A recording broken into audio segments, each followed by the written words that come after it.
일상의 사명으로 인도하는 기적입니다. 엿새 후에로 시작을 하죠. 우리가 변화산의 기적을 이해하기 위해서 엿새 전에 무슨 일이 있었는지 일단은 알아봐야 되겠어요. 엿새 전에 무슨 일이 있었길래 엿새 후에로 시작이 될까?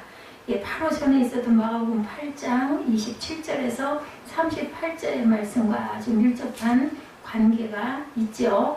무슨 일들이 있어요? 유명한 베드로의 고백이 나옵니다. 주는 나의 그 그리스도시요 하나님의 아들입니다. 그랬더니 예수님 뭐라고 하세요? 네 믿음이 정말 좋다 하시면서 네 반석 위에 내가 교회를 세우겠다. 그래서 지금 베드로 성당에 서 있는 자리가 바로 그 고백을 했던 그 자리입니다. 베드로 성당에 있는 곳이 성수순례 가시면 베드로 성당 가셔서 이 자리가 베드로가 나의 주시오 나의 그리스도이십니다 고백했던 곳이구나 이렇게 생각을 하시면 맞습니다. 또한 예수님을 따르기 위해서 자기를 부인하고 자기 십자가를 져야 된다라고 주님의 말씀하시죠. 마가복음 8장 26절까지 많은 기적이 나옵니다. 사람들이 예수님을 따라다니는 분명한 이유는 왜 그랬다고요? 기적이 많이 일어나니까 신기해서 그렇게 쫓아다니는 무리들이 많았다는 무리는 뭐예요? 군중들을 얘기를 합니다. 근데 예수께서 베드로의 위대한 고백 주는 그리스도시요 살아계신 하나님의 아들이라는 말을 들으시고는 인자가 고난을 받고 죽임을 당할 것이다. 8장 31절에 마가복음에 그렇게 말씀하시자 베드로가 대뜸 말하죠. 제자들이 받아들이기 참 힘든 상황이 된 거예요. 도대체 왜 돌아가시나이까 절대로 그리하실 수 없나이다. 그 얘기를 하니까 예수님이 베드로에게 뭐라고 그래요? 사탄아 내 뒤로 물러가라 라고 얘기합니다. 하나님의 뜻은 이제 예수님은 기도를 오래 하면서 그걸 깨달았다라는 거죠. 처음에는 예수님도 이 잔을 제가 감당하지 않아도 되면 이것을 피해서 가게 해주십시오 하고도 기도를 했습니다. 그러다 나중에는 아무리 기도를 해도 하나님의 뜻이라는 것을 깨달고는 그러나 내 뜻대로 마옵시고 주님의 뜻대로 하시옵소서 라고 기도하는 부분 여러분들 아마 아실 겁니다. 우리도 영의 기도를 열심히 하다 보면 하나님의 뜻이 느껴질 때가 있어요. 마음에 이건 이렇게 해야 되는구나. 근데 그게 참 힘들고 싫고 아니었으면 좋겠고 일 때가 있습니다. 근데 예수님을 그렇게 기도하셨기 때문에 저는 제 경험을 여러분에게 말씀드릴 수밖에 없습니다. 하나님의 뜻대로 하시옵소서 합니다. 감당하기가 정말 힘이 듭니다. 아이고 모르겠습니다. 나는 좀 안 하고 싶습니다. 이렇게 기도했을 때도 많아요. 저는 울면서. 그랬다가 그래도 그게 옳지 않잖아요. 성경에 이렇게 나와 있으니까 제 뜻대로 마옵시고 아버지의 뜻대로 하시는데 감당할 만한 고난을 주신다 했으니 아버지 감당하게 할 힘과 능력을 주시옵소서 이렇게 기도를 하게 됩니다. 그런데 예수님도 똑같았다라는 거예요. 우리 인성을 입고 계셨기 때문에 인자가 고난을 받고 죽임을 당할 것이라는 것을 제자들은 정말 감당하기가 어렵죠. 내가 생명처럼 정말 내 주요 그리스도시여 하나님의 아들이라고 따라붙어 3년을 다녔는데 이제 내가 십자가의 처형을 당해서 죽을 것이라고 그러니 그거를 아이고 그러십니까? 알겠습니다. 할 수가 있겠어요? 저 같아도 아마 베드로 같은 그런 고백을 했을 것 같습니다. 제자들이 예수님을 따라다니면서 보았던 것은 지금까지 정말 놀라운 일들인데 이제 돌아가셔야 된다는 거죠. 예수님의 능력을 보니 경제적인 문제도 정치적인 문제도 종교적인 문제도 단번에 해결하실 수 있는 그런 분처럼 믿어졌는데 이제는 그렇게 안 된다는 거죠. 우리가 처음 신앙생활 할 때 좋은 것만 보이고 마냥 좋아서 따라다녔던 아마 첫사랑이 있으셨을 거예요. 여러분들 은혜 받으신 분들 다 너무 눈물 나고 가슴 뜨거워지고 사모가 되고 기도하는 것마다 이루어지고 이럴 때가 있어요. 초신자 때는. 그죠? 그래서 아마 이 제자들도 더욱 좋은 것을 더더더더 하게 되죠. 우리 모두가 다 그렇습니다. 무엇보다도 그들이 꿈꾸던 새로운 나라에 대한 희망. 좀 이렇게 힘들고 이렇게 고난스러운 삶이 아니라 정말 복되고 잘 누리고 잘 먹고 잘 살고 문제 걱정 없는 그런 세상이 있었으면 좋겠다. 이게 유대인들이 다 말했던 그 메시아, 오실 메시아에 대한 그런 아주 기대였었어요. 근데 누가 예수님처럼 약하고 볼품없고 가난하고 능력도 없는 그런 한 어부의 어촌에 있는 구석의 목수의 아들로 태어났다는 걸 믿을 수가 있었겠느냐는 거죠. 보통 사람들은 그렇게 생각을 안 했는데 예수님이 조랑말 타고 그죠? 할 때 처음에는 막 호시안나 자기 옷을 벗어서 깔고 거기다가 그냥 그저 바닥에다가 그죠? 그 나무를 깔고 막 이랬던 사람들이 벼랑간에 확 변화가 되는 게 뭐예요? 아이고 아무런 능력도 없고 조랑말이나 타고 아주 정말 웃기는 모습이네 하고는 예수님 등을 지고 못 박으소서 소리를 바로 그 주일에 며칠 후에 닷새 후에 그런 일이 일어나는 그 사건이 있을 줄 누가 알았겠느냐는 거죠. 그 전에 예수님께서 내가 이제 십자가에 못 박히리라 라고 하신 그 시점입니다.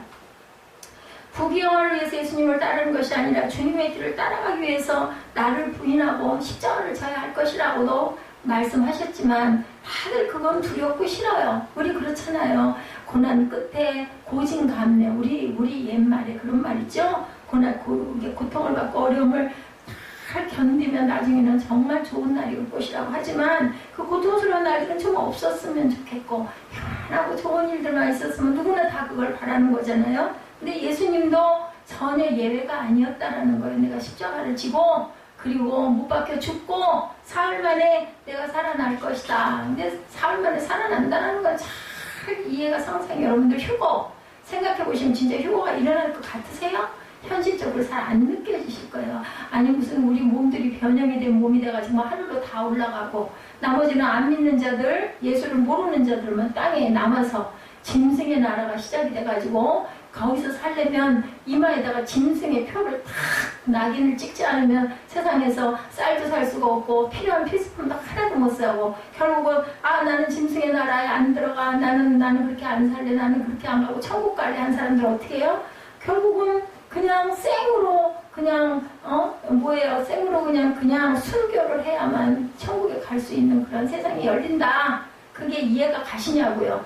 아니 멀쩡한 몸들이 다 들림을 받아서 하늘로 우리 무거운 몸들이 보통 50kg, 60kg, 그냥 70kg 우리 상별 같은 경우에 그 몸이 붕 떠서 하늘로 올라간다는 거 여러분들 생각해 보시면 분명히 계시록에 나와 있지만 현실감이 나냐면 지금 예수님을 따르던 제자들도 마찬가지예요. 왜냐하면 우리는 성경을 보고 그걸 믿나이다고 믿지만 그 시대에 성경이 없었을 때 예수님이 십자가에 못 박기 전일 때 왜 못을 박히냐고 이런 기적을 잘 이뤄내시고 5,000명도 먹이고 12광주리에 음식도 막 거두고 그죠? 기적 막 아픈 자들도 말만 하면 병이 버쩍버쩍 나왔고 죽었다가도 막 살아나고 나사로도 살아났잖아요. 이런 일을 일으키는 하나님의 아들이라는 예수님이 우리가 하늘처럼 받들고 다녔는데 돌아가신다니 그럼 무슨 부활이 있냐고 살아나겠냐고 그 부분에 대한 것은 기대할 수가 없는 거고 정말 싫은 거죠. 그건 아니었으면 좋겠는 그런 심정들입니다.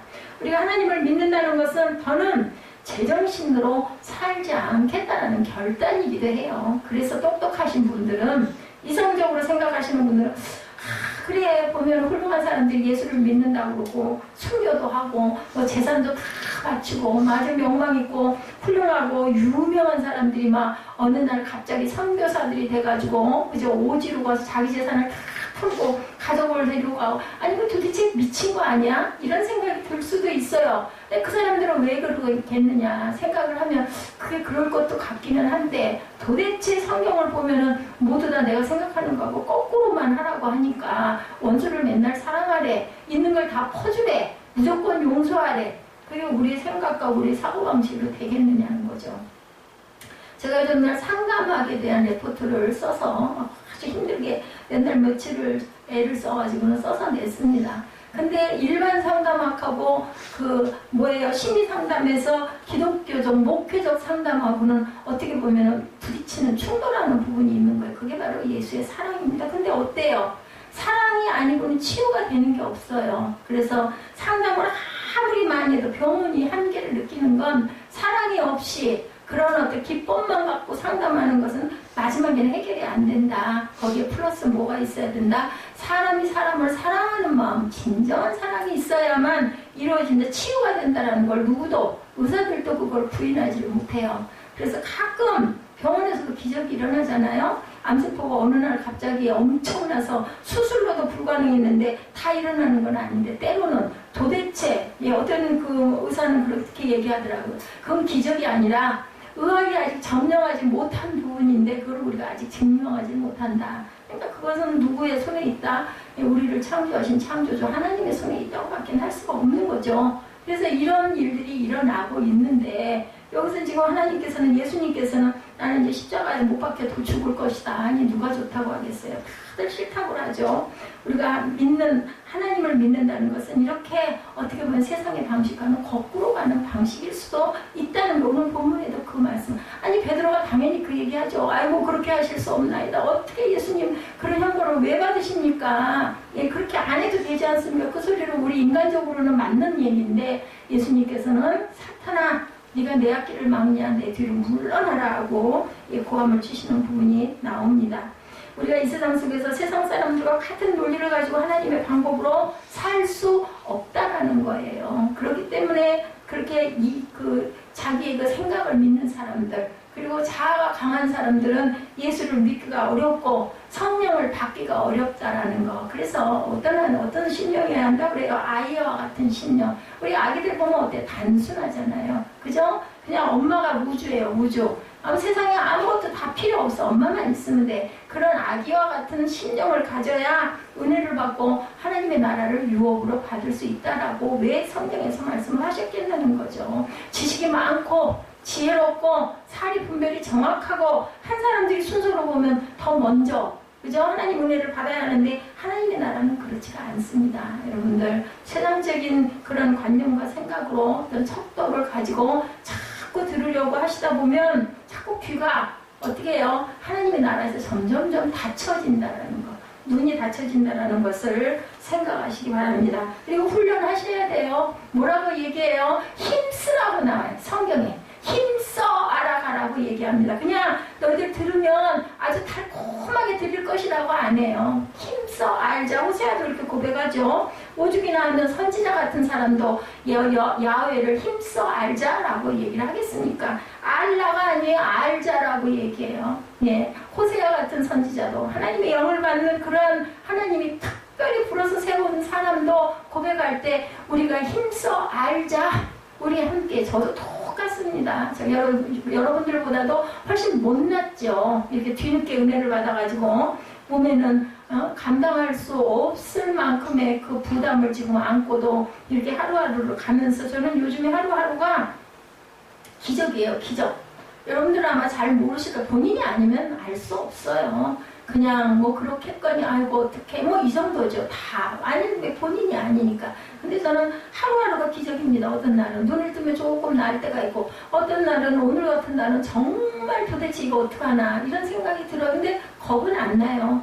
하나님 계시니까 어떻게 결론이 나든 데려가시든 땅에 놓으시든 설마 아니 내가 정말 감당할 수 없을 만큼의 고통을 주실까 물음표입니다. 일단은 또 그것도 감당해야 되면 감당할 수 있게끔 하시겠죠. 감당하다 데려가실 수도 있으실 것이고 그걸 뭐 제가 뭐 발을 동동 누가 알았겠어요? 20년 전에 이런 것을 알았더라면 제가 그렇게 담당했겠어요? 몰랐으니까 빼고요 보죠. 앞에 눈앞에 지금 깜깜해. 네, 엊그제 제가 누구한테 안개 얘기를 잠깐 했습니다. 제가 그 안개 얘기 미혹을 당했던 일이 새벽에 우리 동네 아파트를 찾아가는데 새벽인데 어디 마을에 제가 지금 이렇게 막 길치에다가 겁을 벌벌 내는 사람이지만 그때는 내비게이션이 없을 때였죠. 지도책 보고 다니고 그냥 막 얘기 듣고 다니고 할 때 제가 거의 아주 그 산골 이런 데 빼놓고 갈 수 있는 데를 전체를 우리나라를 거의 반 이상을 차로 혼자서 몇 박 며칠을 돌면서 진짜 뭐 겁도 없었죠. 그 나이대가 40대였나 50대였나 그랬던 것 같아요.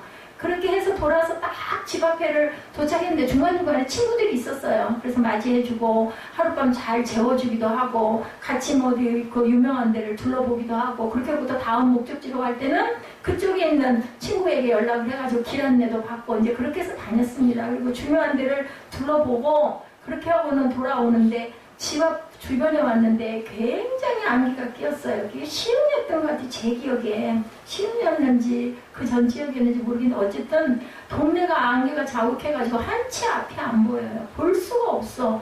그러고는 그냥 방향을 잃어버린 거예요. 그러다 보니까 지금처럼 내비가 있을 때도 아니었고 와 진짜 무섭더라고요. 새벽에 거의 시간 반 2시간을 거기서 돌다 나중에는 못 가겠어요. 가다가 뭐에다 부딪힐지 알 수가 있어야죠. 그리고 나중에 뿌옇게 날이 밝아지면서 안개가 걷혔는데 세상에 집이 아파트가 코앞인 거예요. 근데 그거를 모르고 거기서 뱅글뱅글 도는 완전히 길에 뭐라 그러죠? 길에 솟는다고 그러죠? 그래가지고 그냥 그렇게 고생을 했던 기억이 있습니다. 우리 인생이 바로 이렇지 않을까. 우리 앞에 뭐가 펼쳐져 있는지. 근데 누가 아세요? 하나님은 아실 거예요. 사무엘하고 어저께 좀 긴 이야기를 같이 나누고 사무엘이 3시인가 2시 40분인가 여기로 와서 집에 돌아온 시간이 밤 12시에 돌아갔어요. 조금 잠깐 졸기도 하고 이제 그런 일도 있었지만 사무엘에게 얘기를 했죠. 또 항상 타이르고 얘기를 하죠. 쟤는 야단을 쳐서 될 아이에 그건 수준은 넘어간 것 같고 딱 한 가지 너하고 나하고 둘이 똑같은 목표가 있어. 그거는 가까운 학교 가야 되는 거야. 맞다고 그러더라고. 우리 기도하자. 기도한다고 안 될 거라고 너 생각하니 그렇다면 헌금을 쓸 필요가 없다. 헌금 봉투에다 여러분들 계속 쓰시잖아요. 내 소원, 내 마음, 그죠? 내가 원하는 거. 그게 하나님 뜻에 합할 것일 수도 있기도 하고 내 욕심일 수도 있고 어떨 때는 또 내 착각으로 믿음으로 고백할 때도 있습니다. 그렇지만 분명한 건 하나님 보시기에 합당하게 이루어지는데 문제는 뭐냐. 내가 그 방향을 향해서 힘써 가야 된다. 걸어가야 합니다. 내가 내 병을 고치기 위해서 요즘에 여러분들 좀 지루하실지 모르겠어요. 의견을 주세요. 너무 기니까 2개, 3개 하는 거니 하나만 봅시다. 5분만 봅시다 하면 저는 그건 상관없습니다. 어차피 찾으면서 그저 뭐 눈에는 뭐만 보이죠. 그죠? 혹시 이런 부분에 좋은 건 뭘까? 제가 전혀 이런 거 안 봤죠. 몇 달 전까지만 해도. 근데 또 여러분들에게도 필요한 것이기도 하고 여러분들은 저같지 말라고 일찌감치 신경도 좀 쓰고 그렇다고 거기에 묶이면 안 돼요. 그게 무상이 되면 안 돼요. 생활 속에서 너무 거기에 묶여가지고 정말 그죠? 이래서는 안 돼요. 즐겁게 기쁘게 할 수 있는 거 먹을 수 있는 거 먹지 못하는 건 억지로는 한두 번 이상은 못 먹어요. 그러니까 가지 같은 건 먹을 수 있잖아요. 비싸지도 않고 사서 삶아가지고 나물 해먹으면 그죠?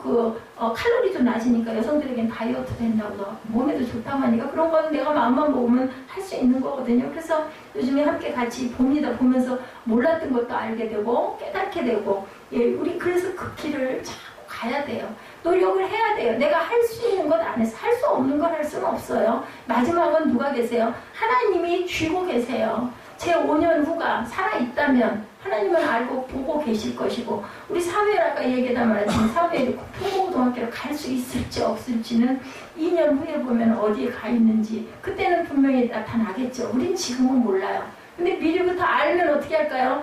공부 안 하지 않겠어요? 아니 어차피 못 갈 건데 그걸 뭐로 해? 그죠? 얼마나 속 시원하겠어요. 근데 그렇게 되면 꿈이 있겠냐고요. 소망이 있겠냐고요. 그렇기 때문에 우리는 앞으로 알려고 하지 말고 내가 원하는 부분을 열심히 기도하면서 어저께 여기서 자겠다는 둥 집에 가서 같이 자자는 둥 얘기가 나와서 제가 내가 한번 기도해 볼게. 기도해보고 내가 마음에 감동이 오면 차라리 내가 집에 가서 그럼 잘 거니 너는 집에를 가거라. 네가 있으면 내가 쉼을 제가 왜 그런지 모르겠어요. 누군가가 있으면 여러분도 그러신지 모르겠는데 쉬는 것 같지가 않아요. 어제도 그래서 3시부터 밤 12시까지 그러고 나니까 보내고 나니까 녹초가 돼가지고 얼른 몸에 좋지도 않은 차를 한 잔 커피 좋아하는 커피를 이틀을 못 먹었어요. 뭘 하느라고 못 먹었는지 못 먹어가지고 커피를 일부러 타가지고 들어와가지고 앉아서 혼자서 커피를 한 잔을 마시고 잠을 못 잤습니다. 새벽 4시가 넘도록 잠이 안 와가지고 못 자다가 아침나절에 잠깐 깜빡 한 시간 반 그렇게 하다가 일어났습니다. 우리가 이 세상 속에서 세상 사람들과 같은 논리를 가지고 하나님의 방법으로는 절대 살 수가 없다라는 것 제가 잠깐 말씀이 옆으로 갔습니다마는 고난은 우리 죄 때문이 아니라 이 세상에서 진리의 길을 가기 위한 필수 과정이라는 것을 알아야 되는데 우린 고난의 길은 싫어요. 그리고 진리의 말씀은 좋아요. 그리고 복 받는 건 좋아요. 근데 어디에도 그것이 따르지 않는 복은 없다라는 것. 그렇기 때문에 우리는 그것을 극복할 준비도 되어 있고 그것을 받아들일 어떤 마음의 순종함도 분명히 갖고 계셔야 된다는 거. 우리가 열심히 기도해드리는 김현숙 집사님이 그 말씀을 하시더라고요. 이렇게 몸이 이렇게 고통스럽고 힘들다 보니까 하나님이 보이고 하나님을 만나게 되고 하나님의 뜻을 알게 되고 그래서 제가 그랬어요. 죽어도 사는 겁니다. 성경에 있잖아요. 그게 제 말씀이 아니라. 그렇기 때문에 우리는 죽었다고 죽는 것도 아니고 살았다고 산 것도 아니고, 그죠? 오래 산다고 아파가지고 고통을 당하면서 90세까지 100세까지 산다고 그게 꼭 좋겠느냐. 예, 그런 의견도 있어요. 근데 저는 그렇게 생각합니다. 기회. 살아있다는, 아직은 살아있다는 건 기회를 주시기 위함이다. 예수를 안 믿는 사람이라면, 아직 진짜 저분 돌아갈 뿐인데 여지껏도 살아있는 예수를 안 믿는다. 빨리 예수 믿게 하는 게 그분을 위해서, 그분의 영생의 생명을 위해서는 정말 언젠간 돌아가시죠. 그렇게 투병을 하다가 10년 후든 20년 후든 100세가 되든 110살이 되든 언젠간 돌아갈 건데, 그렇게 고통스럽게 아프면서 그렇게까지 살아있는 건 하나님이 뭔가 뜻이 있으신 거니까 그 뜻을 이렇게 깨닫고 예수를 안 믿으면 얼른 내가 갈 곳은 딱 한 군데밖에 더 있어요? 예수 안 믿는 우리 선조들도 다 돌아가신다고 그러지 그냥 죽었다고들은 얘기 안 하거든요. 예, 지난번에도 말씀드렸지만 그 노인들 머리 위에서 어느 날 갑자기 번쩍번쩍하니 뭐가 빛 같은 게 휙 나가면 아니 그런 거 보신 분들 많아요. 그래서 어렸을 때부터 얘기 많이 들었어요. 혼이 나갔다고 해서 혼이 뭐예요? 그죠? 그렇기 때문에 우리는 뭔가 분명한 건 혼이 있다라는 거. 믿음이 없는 사람들이라도 돌아갈 것이 분명히 있으니까 그것을 위해서 제가 그 아파서 우리 한번 사장님 기도하시는 분에게 얘기했어요. 하나님의 뜻이 어디가 있는지 그래도 기뻐요 라고 얘기를 하시고 고통스러울 때 기도도 안 나와요.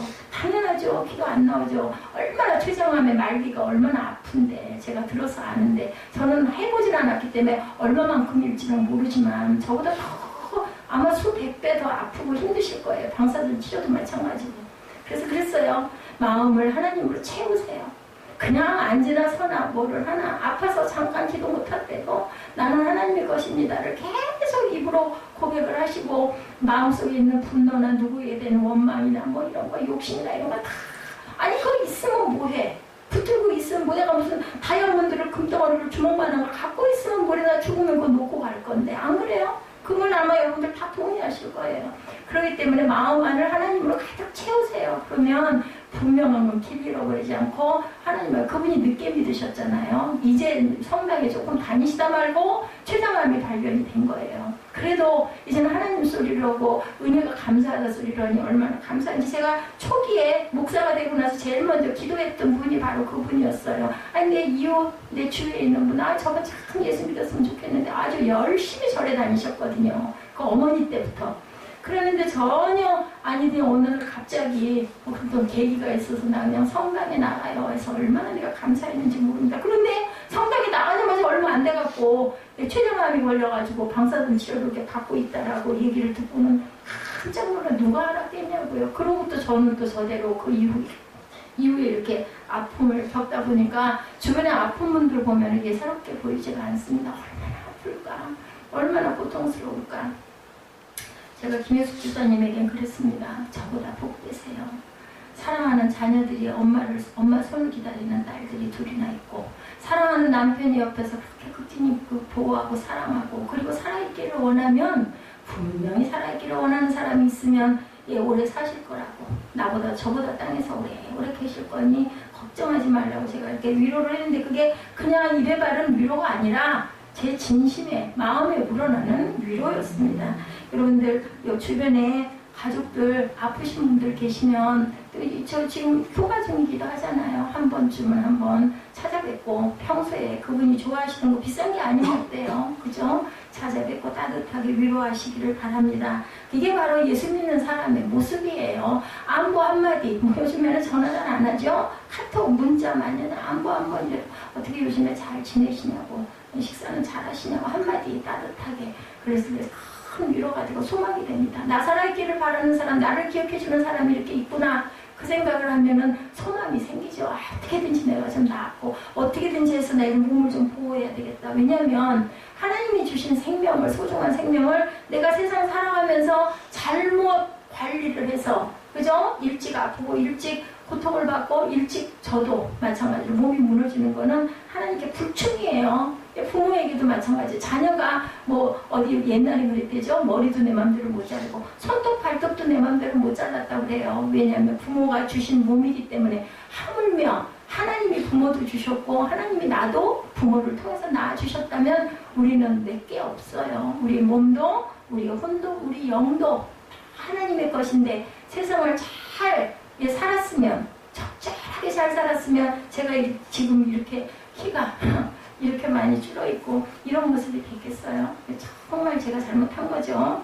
우리가 적당할 줄 알아야 된다. 처음 신앙생활을 할 때 좋은 것만 보이고 마냥 좋아서 따라다녔던 것처럼 이 베드로와 이 제자들도 마찬가지였다라는 거죠. 하나님의 뜻을 이루며 사는 것을 이제 예수님께서는 열심히 가르치는 것입니다. 부귀영화를 위해 예수를 따르는 것이 아니라 주님의 길을 따라가기 위해서 나를 부인해야 되고 십자가를, 누구의 십자가를? 자신의 십자가를 지라는 거예요. 자신의 십자가.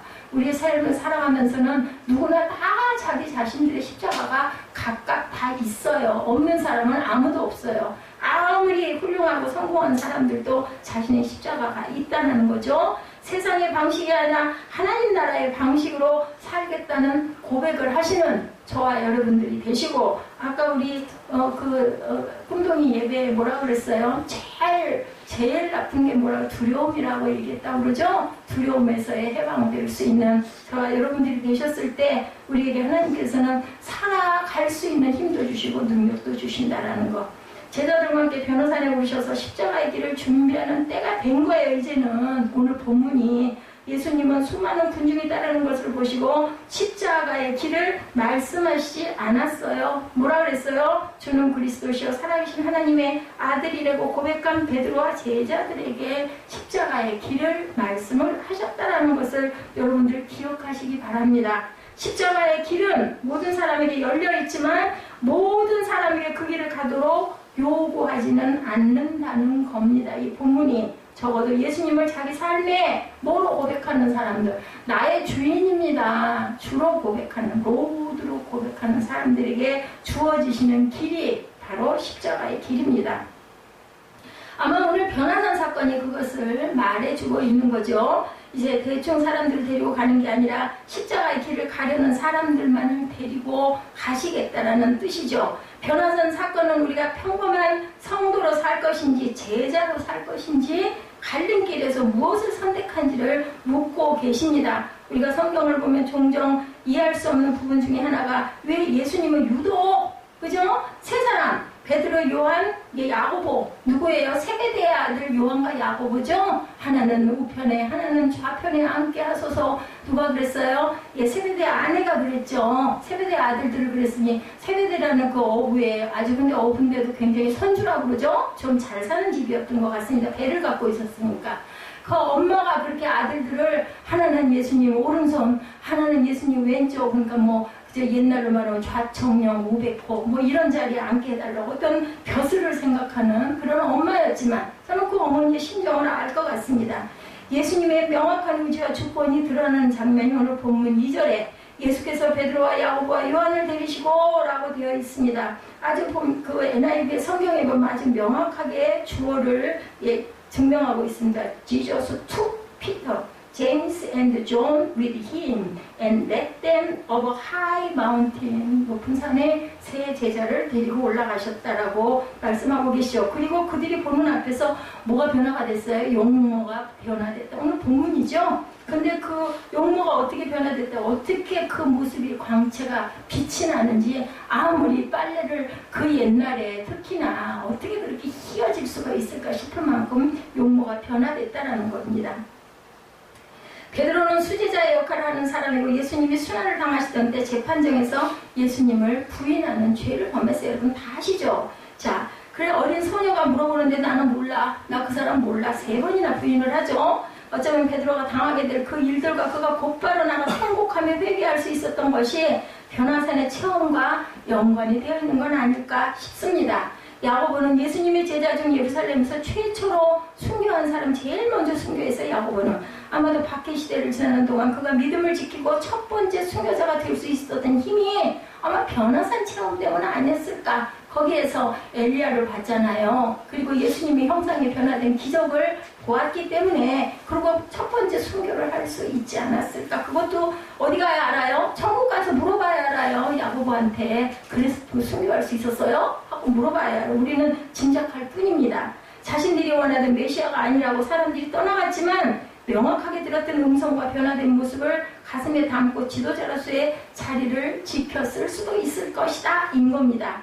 예수님이 십자가에 달리실 때 유일하게 십자가 아래 있었던 사람 요한이에요. 그리고 예수님께서 마지막 요한을 부탁했던 사람이 바로 그 세 사람 중에 하나라는 것이 우연은 아니죠. 요한은 남이 아니에요. 인척이기도 했어요. 그리고 모든 제자들은 다 도망갔기 때문에 없었어요. 그랬기 때문에 요한이 마지막까지 살아서 요한복음을 이렇게 자세하게 세세하게 기록할 수가 있었고, 오늘 우리가 요한 2서를 공부했지만 요한 1, 2, 3서 계시록까지 쓸 수가 있었다라는 거죠. 어떤 신학자는 다른 제자들이 변화산의 사건을 보았다면 이해할 수 없었을 것 같아서 셋만 데리고 가셨고, 본문 9절에 말씀하셨던 것처럼 아무에게도 이르지 말라라고 하는 건 역시 아직 때가 되지 않았기 때문이라고 우리가 생각할 수도 있지만, 분명한 것은 이들이 변화산에서 겪었던 체험으로 말미암아 끝까지 자신의 길을 가고 사명자의 삶을 살 수 있었다라는 것이 중요하다. 여러분들 성령을 받으신 분하고 성령 체험이 없으신 분하고는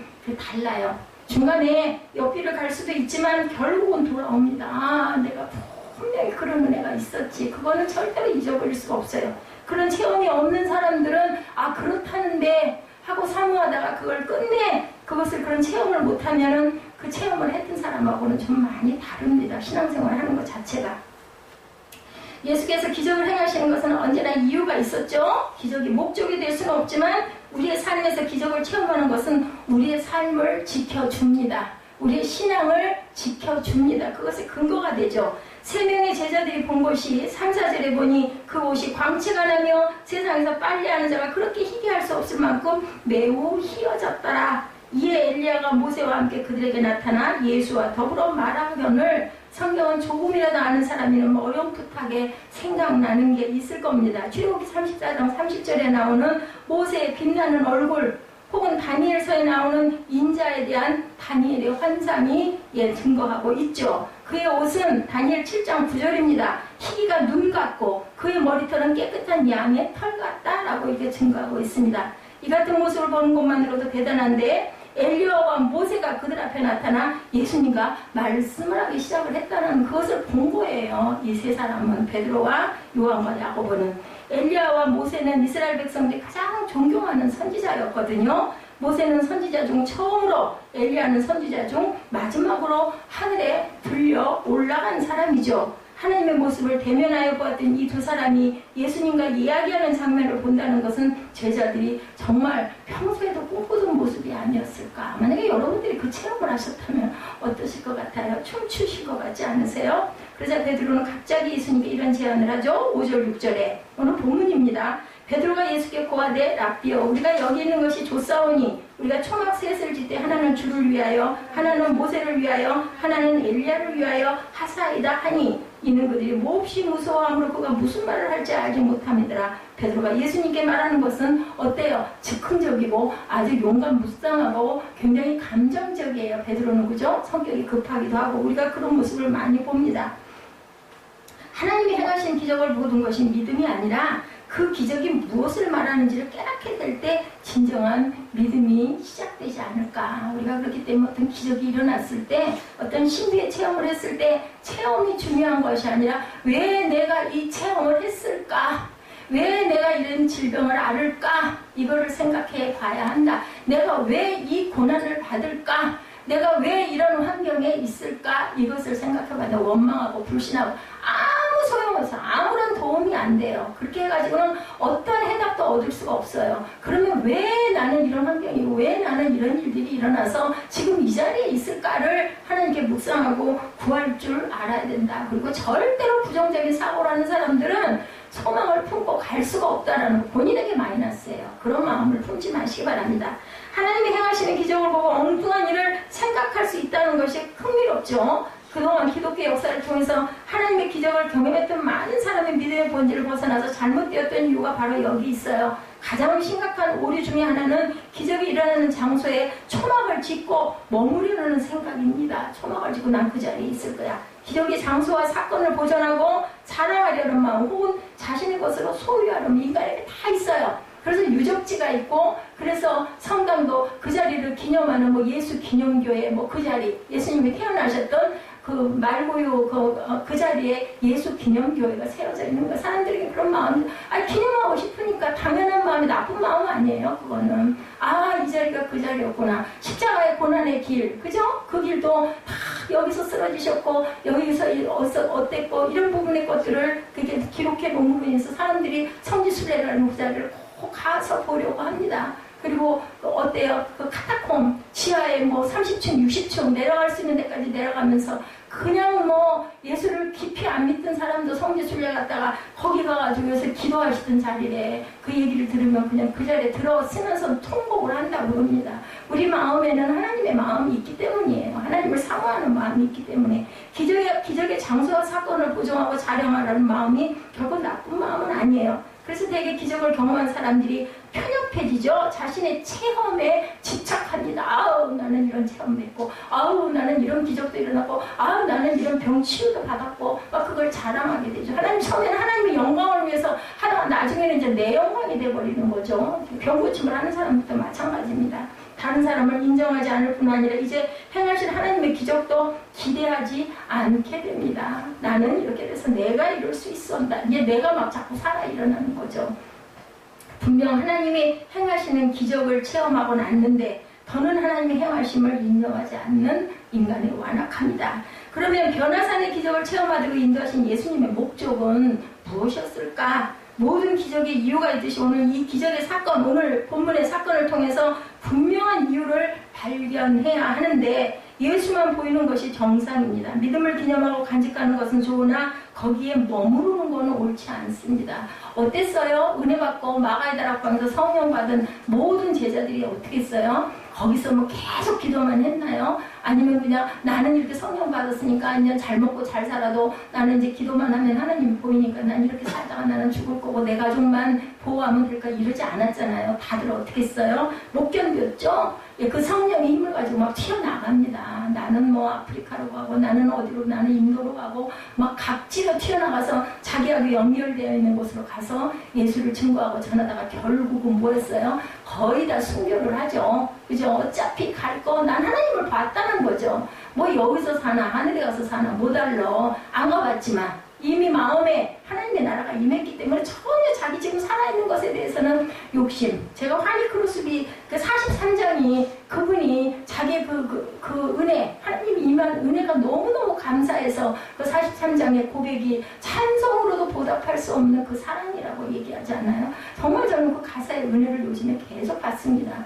그렇게 쓸 수 있는, 아까 여러분들 그 아침 묵상 나온 거 보셨죠? 좀 길었지만. 그 기도예요, 그분의. 정말, 그 글재주가 있는 분이었기 때문에 그렇게 표현을 섬세하게 했지만 동의가 되지 않으세요? 그런 기도를 하실 수 있는 그런 저와 여러분들의 고백들이 되시기 바랍니다. 믿음을 기념하고 간직하는 것 좋으나 절대로 그곳에 혼자 우리 크리스찬들은 기독교는 나 잘 먹고 잘 살라고 하나님이 은혜 주신 거 아니라는 걸 알아야 된다는 거죠. 나누라는 거죠. 그래서 뭐라 그래요? 사랑은 나누면 뭐 한다고 그래요? 점점 더 불어난다고 하죠. 자꾸 주면 쓰고 빌려주면 그걸로 끝나는 게 아니라 점점 커진다. 우리 그 사랑은 뭐 주지 않는 것 그 찬양 있죠. 그런데 가사도 똑같아요. 그래서 우리는 나누라고 하나님께서 이 나라를 축복하신 것도 저는 분명히 그렇게 믿습니다. 그리고 저는 이 세대에 태어나서 살았기 때문에 이만큼이라도 살 수 있구나라는 것을 감사합니다. 만약에 그렇지 않은 옛 시대였으면 어땠을까? 정말 굶어 죽는 사람들이 얼마나 많았어요. 지금은 너무 먹어서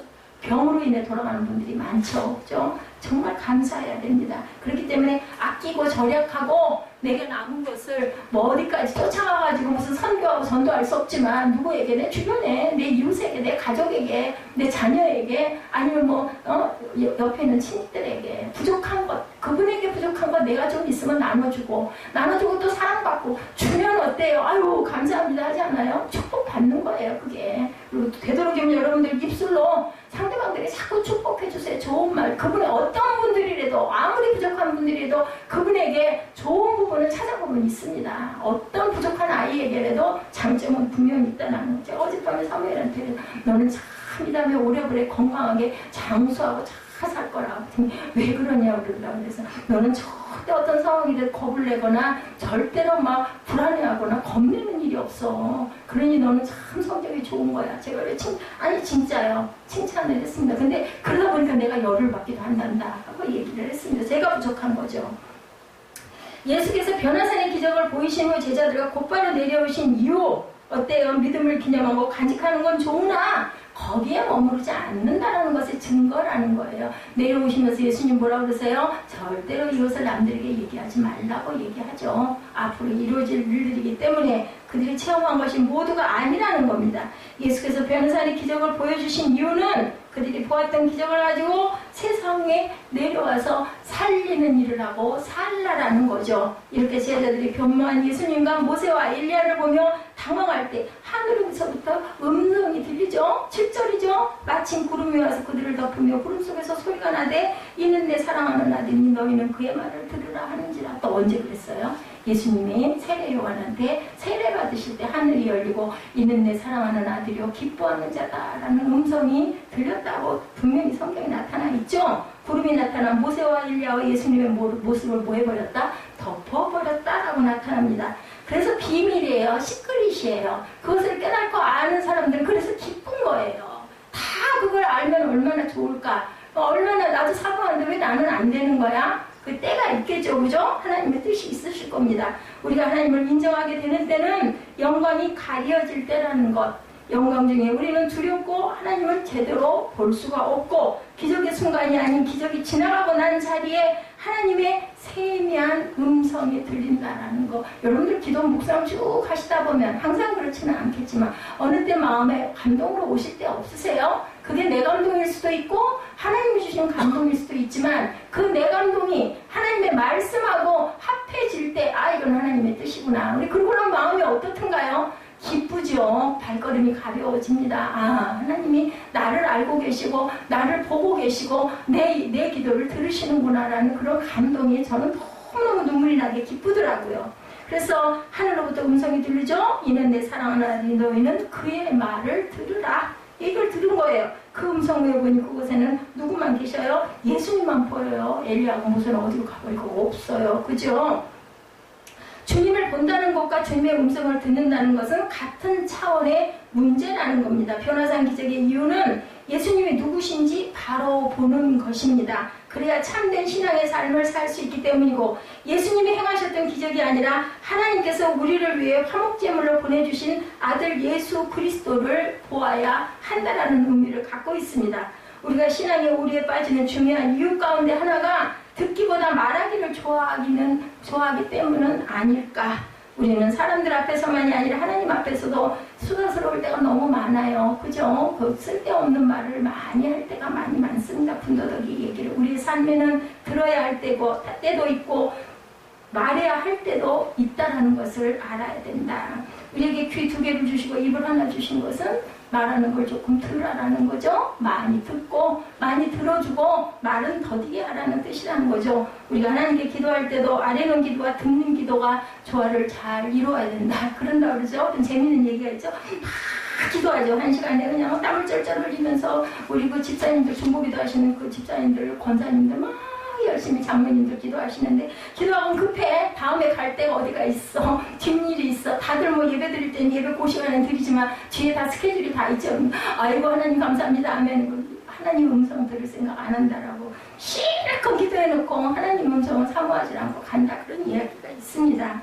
우리가 기대하는 것이 아니라 우리의 기대가 아니라는 것. 기적을 통해 우리가 보아야 하는 것은 우리가 기대할 것이 아니고 그 기적을 통해서 예수님이 보여야 한다는 게 8절이죠. 문득 둘러보니 아무도 보이지 아니하고 오직 예수와 자기들 뿐이더라. 문득이라는 말 영어로 suddenly죠. 하늘에서부터 오는 음성을 듣고 보니 예수님만 보입니다. 신비 체험이 정상적인 체험으로는 바뀌는 순간이죠. 지금까지 그들이 보고자 했던 것을 보았던 거죠. 아마도 서럽그 민족을 구원할 메시아의 모습을 모세에게서 찾았을지도 모르다. 모세가 그래서 예수님의 롤 모델이라고도 말씀하고 있습니다. 아니면 유대민족을 구원하기 위해 가장 위대한 기적을 행한 엘리야의 모습을 메시아로 생각했을 수도 있다. 환상님에 보였기 때문에 모세와 엘리야가 왜 하필이면 그 정상 꼭대기에서 예수님과 함께 보였을까? 하나로 보였을 수도 있다는 거죠. 이 둘의 모습은 어쩌면 마가복음 8장 27절에서 제자들에게 물으셨던 물음과 연관이 있지는 않을까? 가이사라 빌립보에서 물으시죠. 세상의 왕을 위하여 만든 도시에서 물으십니다. 사람들이 나를 누구라 하느냐? 이 질문하신 거 여러분 기억하시죠? 이 물음에 대해서 제자들이 대답하죠. 어떤 이는 엘리야라고 하고 어떤 이는 세례 요한이라고 하고 어떤 사람은 선지자 중에 하나라고 하지만 이 대답에 혹시 제자들이 꿈꾸던 예수님의 모습은 아니었을까? 그렇게 엘리야처럼 모세처럼 선지자처럼 그런 분이 아닐까? 그런 기대, 그죠? 그들이 변화산에서 모세와 엘리야를 보았던 이유가 어쩌면 예수님과 함께 있었던 그 누군가에게서 그들이 보고 싶었던 사람은 아닐지 모르겠다는 거죠. 우리가 종종 그런 간증을 듣죠. 내가 본 천국 얘기하는 거 듣죠. 그래서 그분들이 뭐 괜히 그렇게 거짓말을 일부러 다 하지는 않을 것 같아요. 환상 중에 보았던, 착각 중에 보았던, 꿈속에서 보았던, 진짜 봤으니까 본 걸 이야기를 할 것입니다. 뿌리는 그럴 거예요. 그런데 그들의 간증을 듣다 보면 천국이 정말 저런 곳일까 하는 의문이 들기도 합니다. 진짜 황금길이 있고 진짜 그런 모습들로 그렇게 하고 있을까? 그런 생각 여러분들 다 해보셨을 거예요. 그런 거 너무 많죠. 동영상에도 많습니다. 근데 모르겠습니다. 저는 그런 모습을 봤기 때문에, 그죠? 그게 늘상 그게 보이는 건 아닙니다. 어떤 때 필요한데 하나님께서는 꼭 그걸 보여주고 증명을 해주십니다. 아, 그러면 저는 어떠냐면, 아, 그렇구나.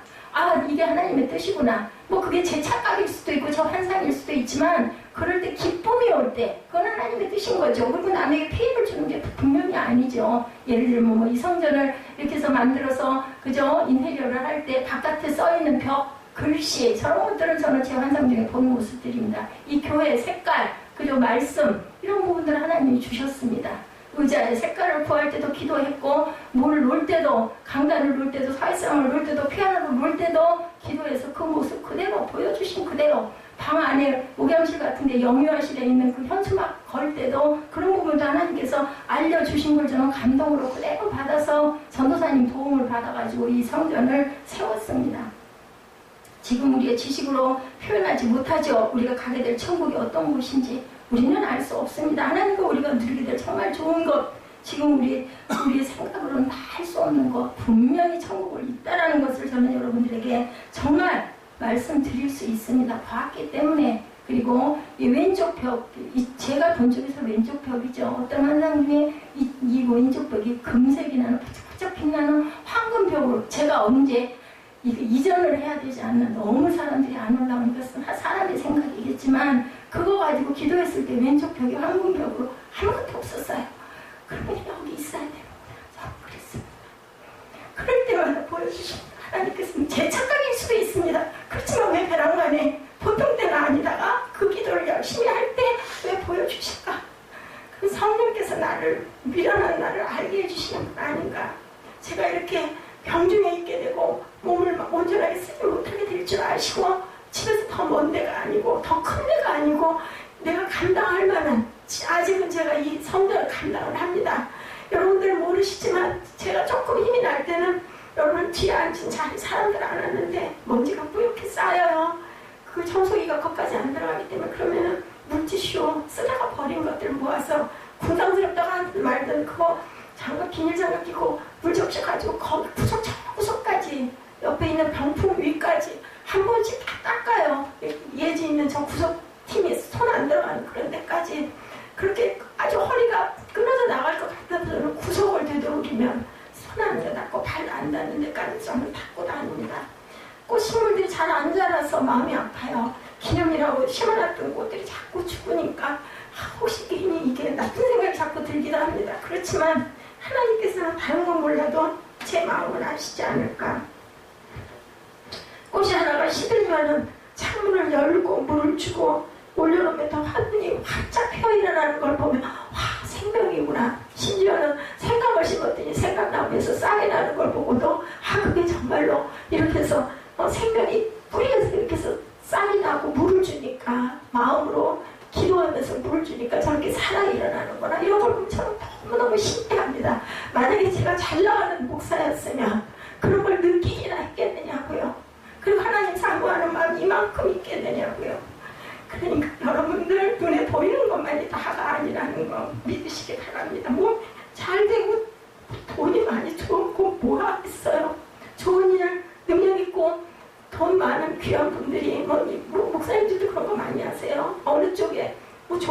나왔는데 거기가 뭐 예를 들면 건달 같은데 뜬다더라. 그게 뭐가 세워진다더라. 힘 있는 사람들 통해서 미리 알면 막 그쪽에다 땅 사고 거기서 5년이고 10년이고 있다 보면 거기가 다시 종교부지가 되면 뭐 땅값이 얼마면 엄청나게 뛰죠. 막 무슨 몇십억이 되고 그러기도 합니다. 그럴 수 있겠죠. 그건 그 사람 그분들의 몫이고 그분들은 그거 팔아가지고 세상에 좋은 일 많이 하시겠죠. 선교도 많이 하시고 선교사도 많이 내고 그런 분들은 그런 분들의 은혜. 하나님께서는 왜 저에게 이 성전을 주셨을까요? 저는 요즘에 더 새록새록 느끼는 건 내 자녀들 온전하게 구원하라. 그래도 참 기쁩니다. 아들 하나가 지금 구원을 못 받는 것 같지만 나머지는 다 구원받았어요. 또 저 통해서 하나님께서 쓰신 거죠. 그래서 저는 너무 감사합니다.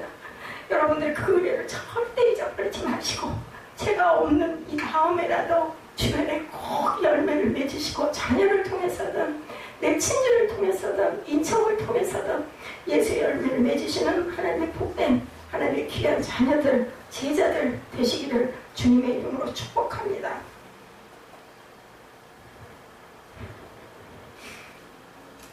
감동은 좋은데 눈물이 나면 글자가 안 보여서 오늘 변호사의 신비의 체험은 제자들 다시 세상으로 보내기 위함이었다는 것. 여러분들 말씀을 들으시면 말씀 듣고 은혜를 받으시면 분명한 것은 주변에 영향을 끼쳐야 한다는 거예요. 무슨 대단한 선교가 아니어도 대단한 전도가 아니어도 내가 있는 자리에서라도 내 남편에게라도 내 자녀에게라도 온전하게 하나님의 성령의 길을 알리시고 모험으로 삶으로 보여주시면 됩니다. 지난 2월 초 미국 버지니아주 린치버그의 자택에서 만난 나는 천국을 보았다라는 저자 이분 알렉산더 박사에게 들은 강력한 말씀이 있습니다. 알렉산더 박사는 인터뷰에서 4년 전 자신이 회생 확률 0%의 의식불명 상태에 처한 7일 동안 천국을 보았다라고 간증을 합니다. 나는 왜 돌아와야만 했을까? 그분의 얘기예요. 그렇게 말로 표현할 수 없는 그 환경, 극치의 천국을 뒤로하고 왜 거칠고 불완전한 그러한 세상으로 이곳으로 내가 와야만 했는가? 거기에 대한 스스로의 답이 바로 오늘 보냄을 받았다라는 말이다. 알렉산더 박사는 이렇게 토로했다고 합니다. 나는 돌아가야만 했습니다. 가서 바라보고 와서 왜 보여주셨을까요? 가서 증거하고 전하라고. 왜 우리를 이 땅에 살게 하셨을까요? 왜 우리를 낳아주셨을까요? 예, 내 증인이 되라고. 그리고 빛이 되라고. 이미 여러분들은 빛과 소금이 되셨어요. 태어나면서부터. 그죠? 태어났기 때문에 눈을 뜨고 바라본 게 뭘 바라봐요? 빛을 제일 먼저 바라보시잖아요. 빛이 있으니까 사물이 보이는 겁니다. 그죠? 이런 것처럼 하나님께서는 우리에게 뜻이 있으셔서 세상에 보내줬고 보냄을 받았습니다. 각자 크고 작은 열매를 맺습니다. 제일 중요한 거. 내가 먼저 구원을 받아야 누구를 구원할 수 있다는 거. 내가 먼저 은혜를 받아야 하기 때문에 예수님께서는 제자들 중에서도 이 수제자들을 데리고 다니시면서 하나님의 나라를 보여주시고 그리고 바울이 흔들리고 힘들어할 때 천국을 보여주시죠. 3층 천까지 갔다 왔다라고 바울은 입을 다물겠다 어느 날인가 고백을 하는 부분이 나타납니다. 그곳은 내가 갔는지 안 갔는지는 모르겠지만 하나님의 나라를 나도 이렇게 보았느니라 라고 이렇게 그랬기 때문에 내 생명을 바쳐서 내 삶을 바쳐서 하나님의 나라를 증거했던 거죠. 내가 외면할 수 없는 소중한 사람들에게 그것을 전해야 한다. 그렇기 때문에 나는 돌아가야겠다. 이 박사님은 이렇게 얘기했다고 합니다. 내가 본 것을 알려야 했습니다. 지금 그것보다 더 중요한 일은 제게는 없습니다. 현재 알렉산더 박사는 의사로서 일도 잠시 접었고 명문 두쿠대 의대를 졸업하고 하버드대에서 15년 가르쳤던 화려한 경력도 아무런 의미가 없다. 궁극의 존재가 있다는 사실을 알리는 것, 지금 보고 있는 세계보다 무언가가 더 있다는 사실을 전하는 것이야말로 나의 소명이다 라고 고백을 했다고 합니다. 그것을 위해서 보냄을 받았다는 사실을 깨닫는 순간 그는 모든 것을 버릴 수가 있었고 더 중요한 것을 발견하는 사람은 덜 중요한 것, 아무리 세상에 보기에 대단한 것이라도 비울 수가 있는 거죠. 비슷한 말을 영성가인 헨리 나우엔도 합니다. 교통사고로 죽은 문턱까지 갔던 그는 수술을 받고 다행히 회복을 했습니다. 수술로 마취해서 깨어났을 때 그는 즉각적으로 깨닫고 자신이 보냄을 받았다는 사실을 나우엔은 이렇게 고백합니다. 마취에서 깨어나 아직도 세상에 살아있다는 것을 알았을 때 나는 즉각적으로 내가 보냄을 받았다는 사실을 인식했다. 사랑에 줄이고 목말라 있으면서도 결코 그것을 줄 수 없는 세상에서 그 사랑을 찾아 헤매는 사람들에게 모두를 품어주시는 아버지의 사랑을 알게 하라고 보냄을 받았던 것이다. 헬린 아우엔이 그 심리에 대한 상담에 대한 그런 책을 많이 썼습니다. 그래서 저희들 상담학을 할 때 그 헬린 아우엔의 책들을 많이 읽었거든요. 요한복음 1장 6절에 세례 요한의 정체성이 나오죠. 하나님께로부터 보내심을 받은 사람이 있으니 그의 이름이 요한이라고 합니다. 여러분들도 전부 보내심을 받은 분들이에요. 요한은 다름 아닌 보냄을 받은 자라는 뜻을 갖고 있어요. 요한이라는 이름 자체가. 어찌 보냄을 받은 자가 요한과 이분 알렉산더 헬린 아우엔 뿐이겠어요? 저와 여러분 모두가 땅에 보냄을 받은 사람입니다. 제한된 이 땅에서 해야 할 가장 중요한 질문은 보냄받은 그 목적대로 나는 지금 살고 있는가? 라는 질문을 하시는 저와 여러분들이 되셔야 되겠다. 크리스찬들이 교회를 넘어 이 세상 모든 영역 속에서 보내심을 받은 목적대로 사는 것, 그것이 부흥입니다. 우리가 부흥하면 교회 그 성도들이 많아지는 걸 부흥이라고 하지만 여러분들 영적 부흥은 바로 이게 부흥이다. 내가 뭔가를 깨닫고 내 자신을 돌아보고 나는 왜 이 자리에 있는가를 생각할 줄 아는 것이 바로 영적 부흥이죠. 아까 우리 찬양했죠. 499장 저 장미꽃 위에 이슬 3절입니다. 밤 깊도록 동산 안에 주와 함께 있으려 하나 괴로운 세상에 할 일 많아서 날 가라 명하신다. 주님은 세상으로 가라고 명하십니다.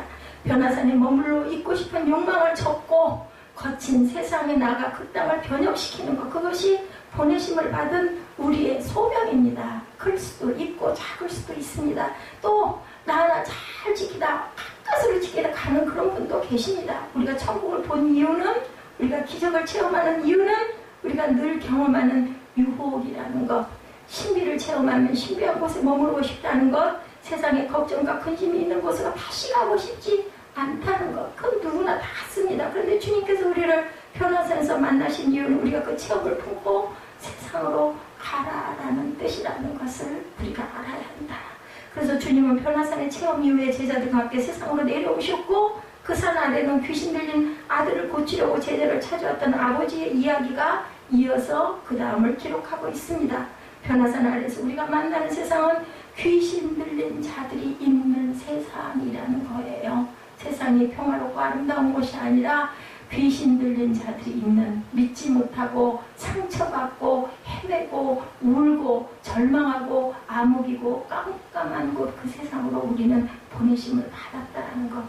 그 세상에서 우리가 해야 하는 일은 하나님 아버지 이름으로 귀신을 쫓아내면서 사명을 감당하고 살아가야 하니 우리는 얼마나 전쟁과 십자가의 세상일까를 말씀을 드리지 않아도 여러분들 아마 아실 겁니다. 우리가 언젠가 하늘 가서 천국을 경험하며 살겠지만 지금 우리가 사는 세상에서 하나님 나를 만들어가라는 분명한 사명, 귀신 쫓아내고 그것을 깨끗이 청소하고 그곳에 십자가를 세우라는 거예요. 뭐 다 교회를 세우라는 뜻이 아니고요. 그 하나님의 나라가 아닌 세력들을 걷어내고 그곳에 하나님의 나라를 이루고 가라는 하나님의 뜻이라는 거. 아무에게도 말하지 말라고 하시죠. 사람들은 기적이 일어나면 알리고 싶어 하는데 주님은 기적을 사람들에게 알리지 말라고 하십니다. 기적이 드러나는 것보다 하나님 뜻이 나타나야 되기 때문이죠. 9절에 그들이 산에서 내려올 때 예수께서 경고하시되 인자가 죽은 자 가운데 살아날 때까지 본 것을 아무에게도 이르지 말라 하시니, 예수께서 이렇게 말씀하신 이유는 두 가지 중에 하나일 겁니다. 하나는 말을 해도 사람들이 이해하지 못할 것이기 때문이고, 다른 하나는 그 기적으로 인해 사람들이 잘못된 기대를 하게 될까봐 염려를 해서 알리지 말라는 거죠. 10절에 보면 기적을 직접 본 3명의 제자들, 그들이 예수님의 가장 사랑받는 자로 가까이에서 많은 것을 보았지만 그들도 의문이 있었습니다. 그들이 이 말씀을 마음에 두며 서로 문의하되 죽은 자 가운데서 살아나는 것이 무엇일까? 도대체 부활이 뭘까? 어떻게 죽은 자 가운데 살아날까? 그런데 예수께서 제자들에게 아무에게도 말하지 말라고 해서 정말 그랬을까요? 예, 이건 비밀인데 누가 얘기할 때 그러죠? 그러면 그 말까지 해요. 가가지고 비밀이라고 그랬어. 이거 딴 사람한테 얘기하면 안 돼. 그렇게 퍼져나가죠. 이것을 듣는 사람들이 이해하지 못한 게 문제입니다. 오늘 본문에 있지는 않지만 10절에 보면 변화산에서 일어났던 일 가지고 제자들이 서로 문의하되라고 되어 있는데 NIV 성경에는